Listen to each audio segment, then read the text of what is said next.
So I recently got asked a question on time systems and time management from an individual who has, in his Big Five personality test, got extremely low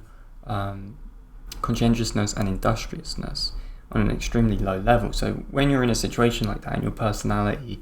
resembles those characteristics, it can be very difficult to get yourself in a position where you can maintain the management of time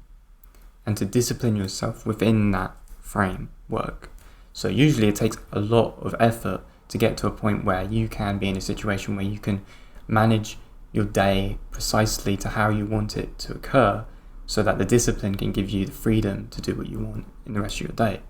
And this is an interesting thing, that a lot of people say, well, if I have discipline, isn't that to, and to like routinize my day, isn't that to kind of like, put myself in a position where I'm going to lack any freedom and it's going to be very rigid and robotic? Well, no, it's not. It's going to be the complete opposite, because when you discipline your day, you're making good habits, and then those positive habits that affirm things that you want to complete will then be completed, and then you will have the freedom within your day to do the other things that you want to get done,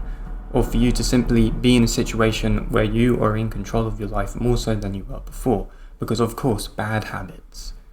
lead to more chaos. So if you're an alcoholic, if you've got a smoking addiction, if you've got a negative addiction with certain things, or any of this type of stuff, it takes up your day and it creates bad habits, and then those things consume the day that you have, and it consumes the time that you have, and then it causes more chaos in your life. So with regards to creating positive habits, there's a couple of methods that are quite useful. So if you're like in one of these situations where you have low conscientiousness and you have extremely low industriousness when it comes to order, discipline, time management, constructing your day out and all of this, there's a few things that you want to do. It's like something you want to make sure that you, at least if you're really struggling with this, have schedule in something that you really enjoy to do every day, that you know will benefit you from doing it, because it will go towards one of your values or ideal values that you want to achieve, and also make sure that you want to do that thing because it is enjoyable, that you enjoy that thing, that you want to make sure is part of a routine in your everyday life.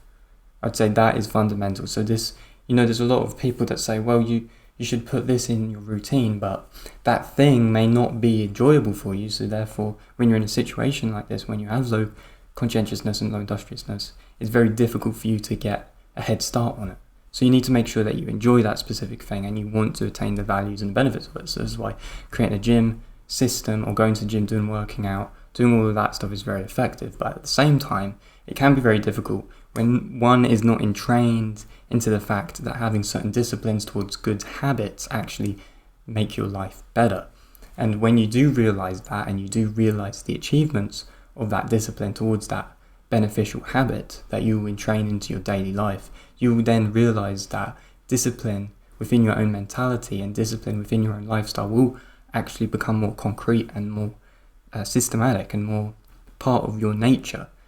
and because you will be seeing the benefits of those particular things that you'd be doing. So that's one thing. But if you are finding it difficult to realize the benefits of creating that particular positive habit, and also would not enjoy the activity of doing the habit, then making the habit more attractive and more easily achievable is the way to go. For example, there's a process that you can do called temptation bundling, which is, let's say, for example, you haven't experienced, or because you haven't experienced the benefit of that positive habit, you find it more difficult to actually get going with it because you haven't actually experienced the benefit of it yet. So therefore, matching something or bundling something up with that activity to something else that does give you that reaffirmation of pleasure or dopamine is very effective, because then you're matching the two together to something that is both tempting but also productive at the same time. So for example, working out, but also maybe watching something that you really enjoy, watching a film while you work out, or implementing something that is a temptation to you while you are doing that other thing, or as a reward for oneself after doing that particular thing. And another thing that is very useful is environment priming. So if you prime the environment that you're in towards that particular thing that you want to get done, but are not doing it because you find it difficult to get into the motion of doing it, then priming your environment is very useful as well. So for example, this could be anything from getting a whiteboard and putting it on the wall. Let's say you want to revise more for this big thesis or this big piece of work that you're doing in university, but you find it hard to revise and work on it, then putting a whiteboard on the wall is very useful because it's priming the environment that you're in so that you can put in as much work as you possibly want to put in with regards to that task that you're trying to achieve. And that can just be with regards to, revising for something, but that could be also with regards to structuring out anything that you could put on a whiteboard. So that's also very useful. And I used to do that when I was studying, and that would massively help me automatically know that my environment is structured for me to achieve those goals that I want to achieve, or to at least do those practices that will give me the achievements that I will attain in the future from doing those things. So that is also a very effective way. And another example of environment priming would be to lay out the things that you want to do for the next day before that day happens. So for example, if you want to cook a more healthy meal, then lay out the objects in the kitchen and make them more accessible to you so that you actually do achieve that goal that you want to achieve for the next day, because the things are already on display for you. Or it could be like going to if you're working out at home, it could be putting out the equipment in the living room or anywhere else so that it's there, and you know it's there, and you know it's there for a reason, so that you do it the next day before, to make sure that you do it the next day so that you don't push it away to the side the next day or forget about it, because when something's not in your environment, it actually hinders your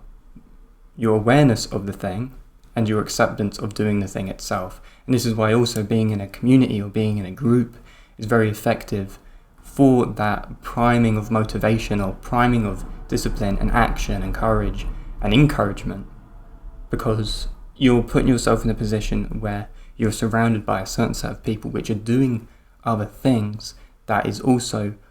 in relation to the higher goal that you want to achieve. Hey guys, so just a quick update on My Rome Society. We have sold out on over 50% of the seats, so if you still want to get involved, book in a free consultation call with me down below. I'll run you down with what it is all about, or me or one of my colleagues will do so, and we can see if you are a perfect fit to the program. So I look forward to talking to you, and I'll see you on the inside.